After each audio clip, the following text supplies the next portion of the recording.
जय माता दी। देवों के देव महादेव क्यों आए माँ काली के पैरों के नीचे। चलिए दोस्तों, आज मैं आपको एक ऐसी अमर कथा सुनाती हूँ जिसे सुनकर आपका मन श्रद्धा से भर जाएगा।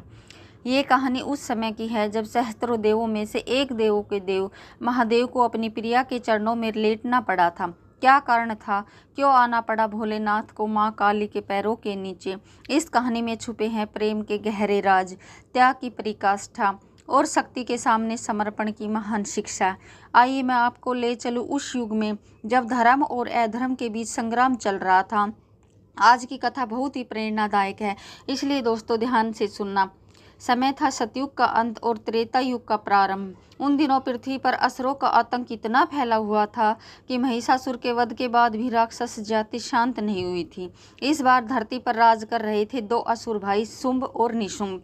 इन दोनों राक्षसों का अत्याचार इतना बढ़ गया था कि स्वर्गलोक तक उसकी छाया पहुंच गई।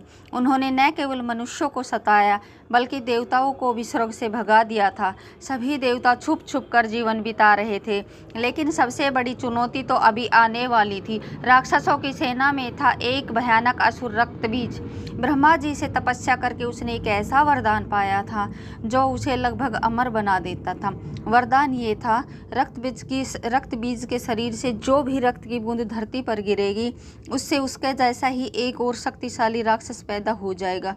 सोचिए कैसे मारा जाता इस असुर को। हर प्रहार से जो खून गिरता उससे 10 रक्त बीज पैदा हो जाते। जब हालात बिल्कुल बेकाबू हो गए तब सारे देवता भागे भागे त्रिदेव के पास गए। कैसी दयनीय थी देवताओं की दशा। इंद्र के हाथ कांप रहे थे, वायु भी थमसी गई थी। सभी के चेहरों पर निराशा और हताशा के भाव थे। हे त्रिदेव, देवराज इंद्र ने कंपित स्वर में कहा, रक्षा करिए, आपके सिवा अब कोई उपाय नहीं दिख रहा। रक्त बीज का वरदान इतना विचित्र है कि हमारी हर जीत हार में बदल ली जा रही है। भगवान शिव ने अपने त्रिनेत्र खोले। उनके नीलकंठ से गंभीर आवाज निकली, हे देवगणों, चिंता न करो। जब जब धरती पर संकट आया है तब तब शक्ति ने अवतार लिया है, आज भी होगा। लेकिन भगवान विष्णु का चेहरा गंभीर था। वे बोले, शिव, ये युद्ध सामान्य नहीं है।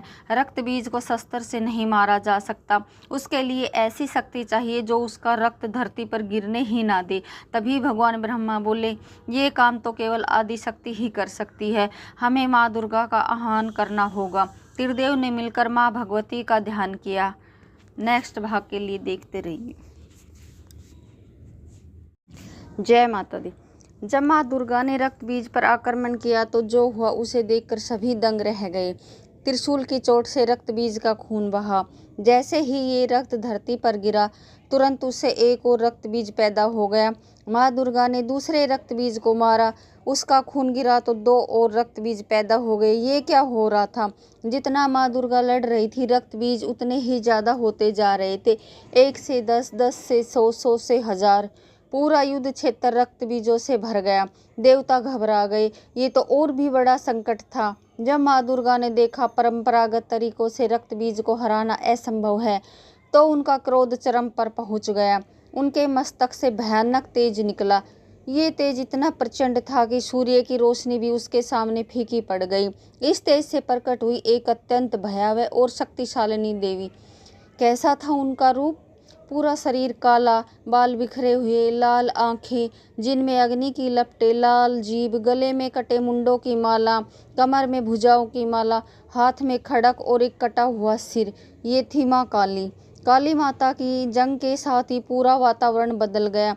आकाश में बादल गरजने लगे, बिजली चमकने लगी, धरती कांपने लगी। ऐसा लग रहा था जैसे प्रलय का समय आ गया हो। माँ काली की दहाड़ सुनकर सारे असुर भय से कांपने लगे। रक्त बीज भी पहली बार डरा। अब देखती हूँ कैसे बचता है ये रक्त बीज। माँ काली ने एक अनोखी युद्ध नीति अपनाई। वो रक्त बीज के पास गई और उसे अपनी विशाल जीभ से उठा लिया। अब जो हुआ वो देखने लायक था। माँ काली ने रक्त बीज को अपने मुंह में दबाया और उसका सारा रक्त पी लिया। जब तक कि एक बूंद भी धरती पर न गिरे तब तक वो उन्हें छोड़ती ही नहीं थी। माँ काली ने अविश्वसनीय गति से सभी रक्त बीजों को पकड़ा और उनका रक्त पी गई। उनकी भुजाएं इतनी तेजी से चल रही थी कि दिखाई भी नहीं दे रही थी। ये दृश्य इतना भयानक था कि देवता भी डर गए। माँ काली का रूप और भी विकराल हो गया था। उनके मुंह से रक्त टपक रहा था, आंखें लाल हो गई थी। अंत में सभी रक्त बीज मारे गए, एक भी जीवित नहीं बचा। लेकिन अब एक समस्या थी। रक्त बीज के संहार के बाद माँ काली का क्रोध शांत नहीं हुआ। वो अभी भी उसी भयानक रूप में थी और फिर शुरू हुआ वो नृत्य जिससे तीनों लोग हिल गए। माँ काली ने प्रलयकाली तांडव प्रारंभ किया। उनके पैरों की आवाज़ से धरती कांपने लगी, पर्वत हिलने लगे, समुद्र में तूफान उठने लगे। उनका क्रोध इतना प्रचंड था कि जैसे लग रहा था कि वो पूरी सृष्टि को नष्ट कर देगी। देवता घबरा कर त्रिदेव के पास गए। इंद्र ने कंपित स्वर में कहा, हे प्रभु, काली माता का क्रोध शांत नहीं हो रहा, वो पूरी सृष्टि को नष्ट कर देगी। भगवान ब्रह्मा बोले, उनका क्रोध इतना तीव्र है कि हमारी बात भी नहीं सुन रही। भगवान विष्णु जी का चेहरा भी चिंतित था। कुछ ना कुछ तो करना होगा वरना सारी सृष्टि का विनाश हो जाए। जय माता दी। भगवान विष्णु का चेहरा चिंतित था। कुछ ना कुछ तो करना होगा वरना सारी सृष्टि का नाश हो जाएगा। तब भगवान शिव ने एक निर्णय लिया जो युगों युगों तक याद रखा जाएगा। भगवान शिव ने देखा कि स्थिति बहुत गंभीर है। माँ काली का तांडव रुकने का नाम नहीं ले रहा था। पूरी सृष्टि खतरे में थी। तब देवों के देव महादेव ने मन में सोचा, ये काली मेरी ही शक्ति का रूप है, ये मेरी प्रिया का ही अवतार है। इसे शांत करना है तो मुझे ही कुछ करना होगा। और फिर महादेव ने जो किया वो प्रेम और त्याग की सबसे बड़ी मिसाल है। भगवान शिव चुपचाप माँ काली के पास गए। वो अभी भी प्रलयकारी तांडव में मगन थी। उनके पैर जोर जोर से धरती पर पड़ रहे थे। भगवान शिव ने माँ काली के तांडव के बीच में अपने आप को लिटा दिया। हाँ, आपने सही सुना। देवों के देव महादेव ने अपनी प्रिया के चरणों के नीचे अपने आप को लिटा दिया। क्यों किया उन्होंने ऐसा? भगवान शिव ने ये इसलिए नहीं किया कि वो माँ काली से डर गए थे, ये इसलिए नहीं किया कि उनके पास कोई और चारा नहीं था।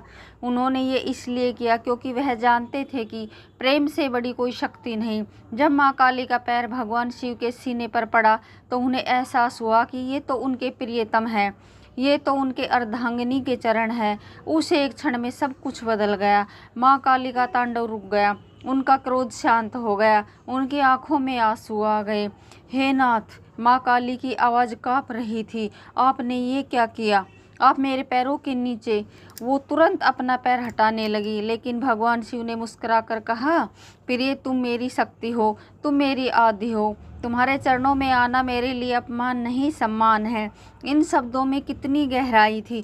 भगवान शिव के इन प्रेम भरे शब्दों को सुनकर माँ काली का हृदय पिघल गया। वो तुरंत अपने सामान्य रूप में वापस आ गई। अब तो वो दुर्गा माता के रूप में थी, कोमल करुणामयी माता। हे स्वामी, माँ दुर्गा ने श्रद्धा से कहा, आपने मुझे शांत करने के लिए कितना बड़ा त्याग किया। आप स्वयं मेरे चरणों में आ गए। भगवान शिव ने कहा, प्रिय, ये त्याग नहीं है, ये प्रेम है। जब पति पत्नी में सच्चा प्रेम होता है तो कोई ऊंचा नीचा नहीं होता। कभी मैं आगे तो कभी तुम आगे। ये संदेश कितना गहरा था। माँ दुर्गा ने कहा, आपने मुझे सिखाया क्रोध कितना भी तेज हो लेकिन वो नियंत्रण में होना चाहिए। ये प्रेम